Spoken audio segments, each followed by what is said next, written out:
हाय। तो आज के इस वीडियो में मैं एक्सप्लेन करूँगा ओम्स लॉ क्या होता है, उसका कॉन्सेप्ट, उसका डेरिवेशन और थोड़े बहुत उसके ग्राफ्स। 2 ग्राफ होते हैं इसमें मेनली, और ओमिक डिवाइस क्या होते हैं, नॉन ओमिक डिवाइस क्या होते हैं, इनके बारे में।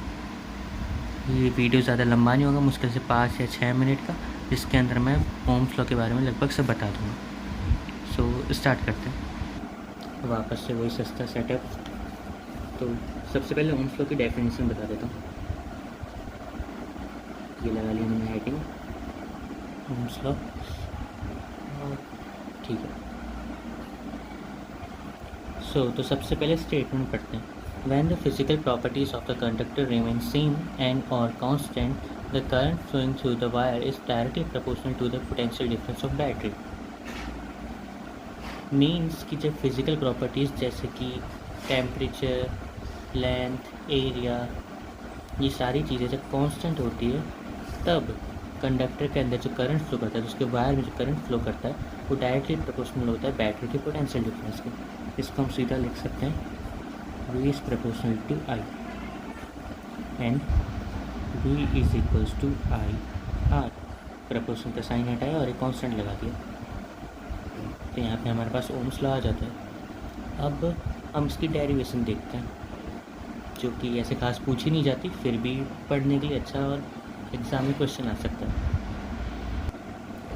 तो जैसे मैंने बोला था फिज़िकल प्रॉपर्टीज़ कांस्टेंट रहती है, तो वो ऐसा क्यों होता है कि ये कंडीशन अप्लाई होती है जब ही हम ओम्स लॉ को क्यों मानते हैं। तो उसका रीज़न है, अब इसके जो डेरिवेशन है उससे पता चलेगा। सबसे पहले यहाँ पे कुछ फार्मूलाज है जो हमें याद करने हैं, मतलब जो हमें अप्लाई करना है इसमें। These are the formula we are going to use. First, electric current equals to V naught and drift velocity equals to E tau by n and electric field equals to V upon L। ये formulas हम use करेंगे, एक दूसरे में shift करेंगे और इसको apply करके हम V equals to I R निकालेंगे।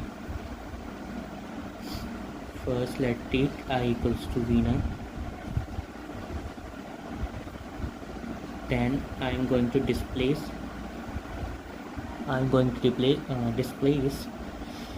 the formula of drift velocity into this formula.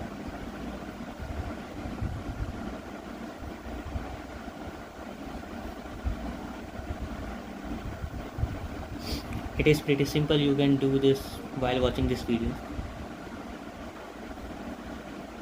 Then I'll simplify this into E square n a tau by m। मैंने E को सेपरेट कर दिया, अब इस सेपरेटेड E को मैं इससे डिस्प्लेस कर दूँगा।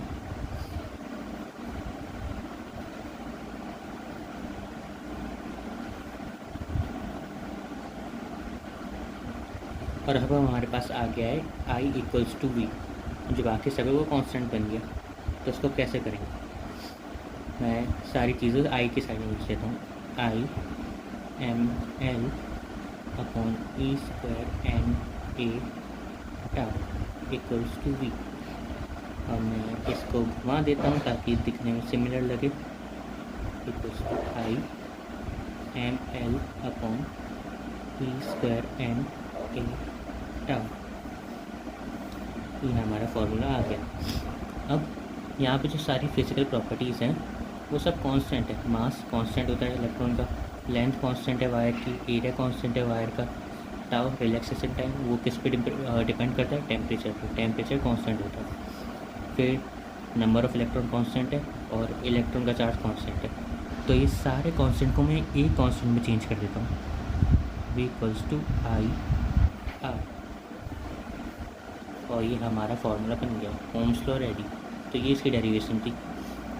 अब हम इससे R का भी फार्मूला ऐसे बना सकते हैं कि R equals to M L by E square N A tau, क्योंकि यहाँ पे मैंने इसको चेंज करा उससे। अब हम चलते हैं ग्राफ्स के ऊपर। तो जो इम्पोर्टेंट ग्राफ्स है वो है graph between I and V। सबसे पहला ग्राफ है जिसके अंदर एक्स एक्सिस के ऊपर y है, बट मैंने क्या बोला, सॉरी, एक्स एक्सिस के ऊपर v है एंड y एक्सिस के ऊपर I है। अब हमें इसका स्लोप फाइंड करना है। तो इसका एक मेथड है, सिंपल सा मेथड।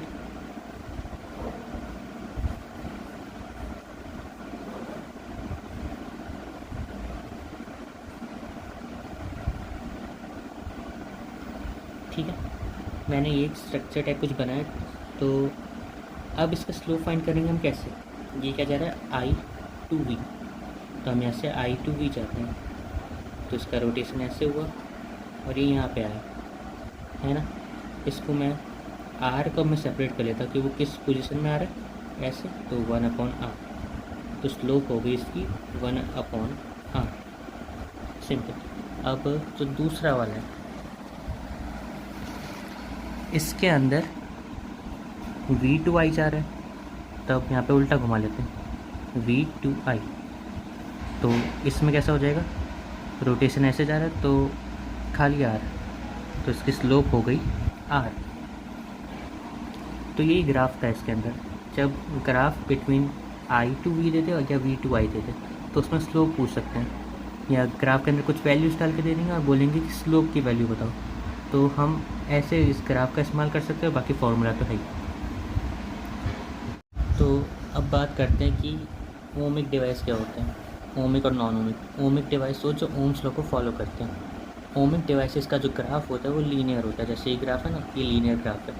जो नॉन ओमिक डिवाइस होते हैं वो ओम्स लॉ को फॉलो नहीं करते और उनका ग्राफ लीनियर नहीं होता। तो नॉन ओमिक डिवाइस का अगर एग्जांपल पूछो तो एक ट्रांजिस्टर हो गया और एक जेनर डायोड हो गया, दैट्स इट। हाँ, ओम्स लॉ में बस इतना ही था।